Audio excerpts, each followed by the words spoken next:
estar allí un día más, otra entrega de arte y trabajo social. Y en esta oportunidad quiero hablar con dos trabajadoras sociales, pues la mar de creativas, mentes inquietas y sobre todo trabajadoras en lo comunitario. A una de ellas pues ya tuve el placer de hablar de su libro, porque además de trabajadora social es escritora y es Noelia Ordieres. Buenas, ¿qué tal, Noé? ¿Cómo estás? Muy bien, encantada de estar aquí otra vez. Me alegro de tenerte otra vez aquí. Y por supuesto tenemos a la otra pata de este proyecto que vamos a hablar, que es Sofía Moreno, que también es trabajadora social y actualmente es la presidenta de la Asociación Juvenil Abierto hasta el Amanecer. ¿Qué tal? Muy buena, Sofía. Muy buenas, yo encantada, me estreno hoy, así que con muchas ganas. Qué bueno tenerlas aquí. Bueno, a ver, nos juntamos por un motivo pues muy concreto, que es un trabajo que estáis realizando en radio, porque entiendo que sois amantes de la radio, y lleváis 3 temporadas ya del Soñacóptero. ¿Cómo comenzó esta aventura de este proyecto, este programa de radio que vincula trabajo social con noticias, con humor, con todo ello? ¿Cómo comenzó? La que quiera, ¿eh? Venga, Sofi, dale. Venga, pues todo esto comenzó, como no podría ser de otra manera, con Noelia lanzando una propuesta, porque es que a Noelia no pone límites nunca nada, y entonces ya conocíamos a gente que estaba en Radio Crash, que es la radio en la que estamos, el colectivo radiofónico asturiano, sí, y picó el gusanillo. Entonces recuerdo que por aquel entonces yo estaba trabajando para el Ayuntamiento de Oviedo y nos juntamos en el despachín, en la corredoria, una tarde y nos pusimos ahí a pensar que cómo podría ser el tema, qué hacer exactamente, porque claro, trabajo social y radio. Luego se nos vino el tema del Soñacóptero, que era un nombre que nosotras utilizábamos para llamar al coche de Noelia, porque era como que nos llevaba a todas partes. De hecho, habíamos hecho en su momento el vehículo oficial. Sí, totalmente. Nos llevó hasta Murcia a un congreso de escuelas de trabajo social. Y nada, pues como todo en lo que solemos enmarronarnos Noelia y yo, pues suele ser así, sin pensar mucho las cosas, y nos lanzamos y el Soñacóptero llegó para quedarse. Qué bueno. Hasta hoy. Cuéntame, hasta hoy, claro, todavía está allí en Radio Crash. ¿Cuándo lo emitís para que todo el mundo lo sepa, que luego lo apuntamos aquí y tal, para que Pues, quede aquí apuntado? Los jueves a las 7:30. Es Sí. verdad que ahora estamos en modo parón por esta situación actual que nos tiene así como un poco. Yo creo que estamos un poco afectadas también por la situación, ¿no? En el sentido creativo incluso, ¿eh? Yo por lo menos me siento un poco así, ¿no? Y lo tenemos un poco parado, pero bueno, hay redifusión igual los jueves, los programas los jueves a las 7:30 los podéis escuchar, además de en Spotify, que tenemos... Que está disponible ahí el audio. Sí, tenemos ahí los podcasts. Empezaremos enseguida porque ya tenemos ahí peticiones. Es que el problema que tenemos es que después de 3 temporadas invitar a tanta gente, sí. Claro, la gente ya nos pide programas, ¿no? Ya se autoinvita, porque nosotras tenemos... ya decimos, no, y venís a hablar de lo que queráis, de qué necesitáis hablar, cualquier colectivo, cualquier persona. Claro, la gente eso se lo toma en serio, cuestión que cosa que agradecemos, ¿no? Y entonces ya empezamos a tener un poco de peticiones ahí, oye, hay que volver, que queremos hablar de este tema o de este otro, ¿no? Así que prontito volvemos a las ondas ya. Qué bueno. ¿Cuáles son los objetivos que planteasteis? Bueno, que nació así algo espontáneo, pero ¿cuáles son los objetivos concretos del programa? Pues un poco dar a conocer la profesión de una manera que no es la habitual. Evidentemente, la gente lo que tiene en la cabeza sobre el trabajo social es una visión totalmente distinta a la que nosotras damos dentro del programa de radio. Después, tener un espacio entre compañeras también para hablar de distintas problemáticas sociales, sin tabús, aquí sin tapujos, sin vetos, ¿no? Y después también ponerle humor a las distintas problemáticas sociales, ¿no? Porque entendíamos que era una manera de acercarlo de manera amena, sí. y también no sé, o sea, no podemos estar en dramas todo el día, ¿no? A pesar de que el trabajo social es un trabajo de dramas, literalmente, ¿no? Sí. Pero hay que intentar quitarle un poquitín, echarle esa parte de humor negro, ¿no? La pizca, sí. A las distintas problemáticas, sobre todo porque también es una manera muy sana de entender nuestra profesión y de entender las distintas problemáticas, ¿no? De tomárnoslo con humor, y esa socarronería tan particular que utilizamos a veces para, bueno, pues para, sobre todo, para escupir un poco en contra de la situación actual en la que está pasando mucha gente, y es lo que intentamos hacer desde el programa. Desde luego. En estas 3 temporadas, ¿cuáles son? Igual hay muchos momentos, por supuesto, pero ¿cuál es, Sofía, el tuyo en particular de estos momentos que quedan como inolvidables, ¿no? Para mí, mi momento favorito, que además se suele repetir, que es decir, no es un momento que haya vivido una única vez, sino que me pasa muy a menudo, que muchas veces las personas que invitamos al programa, bueno, pues siempre tiramos de los contactos sobre todo de una y de otra, pero normalmente cuando no me trae gente al programa yo no tengo ni idea de lo que va la copla.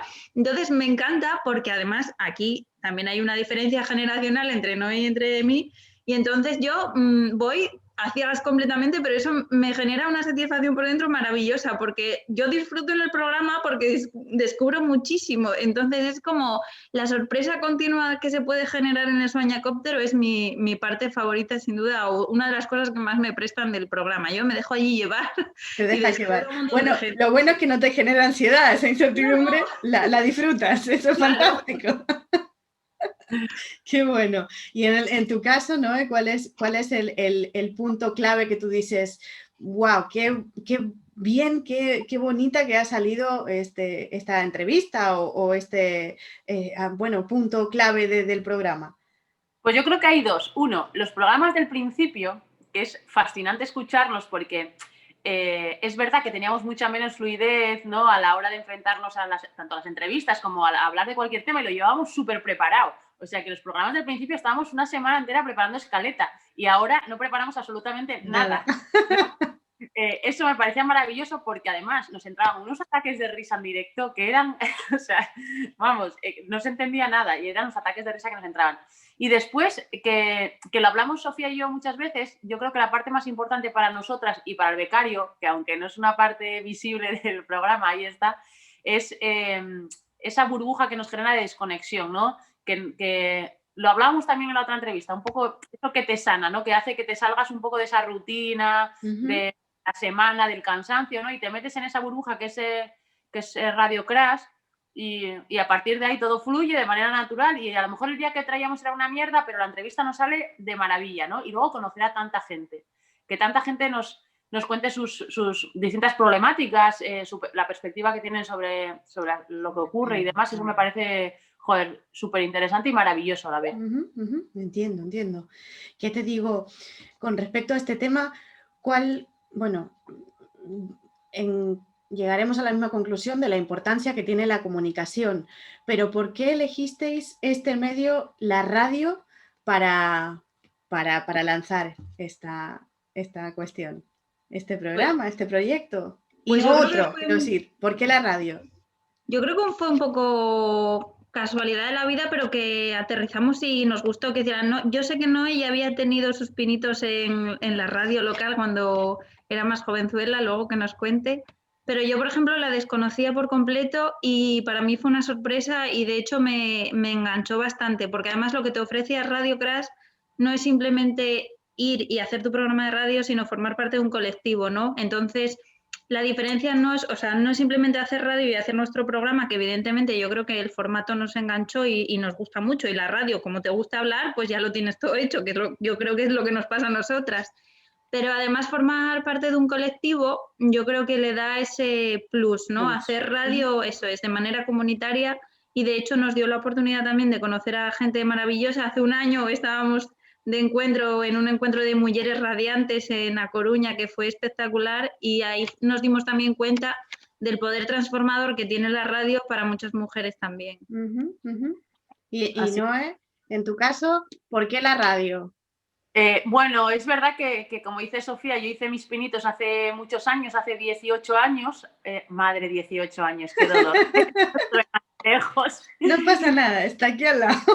Jolín, 18, 19 años, fíjate que empecé por unos talleres que había en el Ayuntamiento de Llanes, unos programas que había que duraban 2 años, y de aprender temas de radio y de televisión, y claro, hice muchas prácticas, fíjate, en Cadena SER, allí, ¿no? La Cadena SER en la emisora de Llanes, ¿no? Sí. Y es que me parece, de verdad, la radio es uno de esos sitios que te evocan ese romanticismo, ¿no? Eso, el poder transmitir con la voz, el que seas capaz de llegar, lo que transmites con la música que pones incluso, ¿no? Todo eso me parece, tiene ese aire de romanticismo que me fascina. Yo, es que como soy una romántica de la vida, pasa eso. Esa palabra que utilizaba Sofía, que es te engancha, ¿no? La radio te engancha. Sí. Es verdad. Estás ahí y se acabó, ¿eh? Estás perdida. Sí, es muy bonita la radio.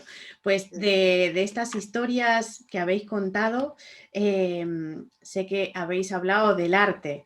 ¿Cuál es la importancia cuál es vuestra opinión con respecto a la relación entre el arte y el trabajo social? Que sé que tuvisteis allí una entrevista hablando del tema. Pues yo recuerdo que empezamos, bueno, tuvimos además a invitados e invitadas muy top las veces que hemos hablado del arte en trabajo social.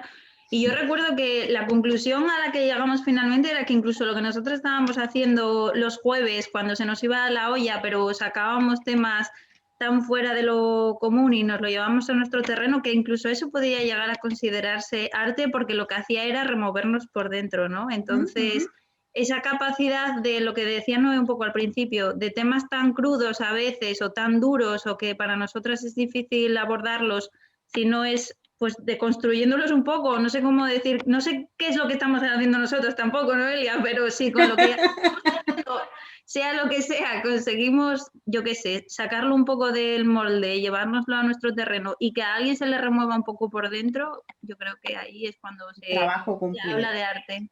Sí, sin duda alguna. Claro. Y tú, Noé, bueno, hablamos obviamente cuando hablamos de tu libro, de la importancia de la palabra, ¿no? Y aquí un poco sigues trabajando constantemente con la palabra y con la comunicación a través de la radio, pero concretamente, si hablamos así de arte general, ¿cuál es tu opinión? Igual ya lo hablamos la otra vez, pero bueno, para el que no escuchó aquella entrevista, ¿qué opinión te merece el tema de la vinculación de arte y trabajo social? Me parece fundamental, ¿no? Por esa capacidad de expresar de lo que uno siente, la situación que está pasando y poder hacerlo a través del arte en cualquiera de sus formatos, ¿no? Porque es verdad que nosotros lo podemos hacer así, desde luego, pero cuando hablamos en el programa, por ejemplo, con la gente que pinta en situaciones muy complejas de su vida, ¿no? O como, no sé, Mónica Jiménez, que la tenemos aquí en Gijón, cómo se revela, ¿no? Ante las distintas problemáticas, por ejemplo, que vivimos las mujeres a través de sus botas, de sus camisetas, de cualquier ilustración que ella hace y que tanto transmite, ¿no?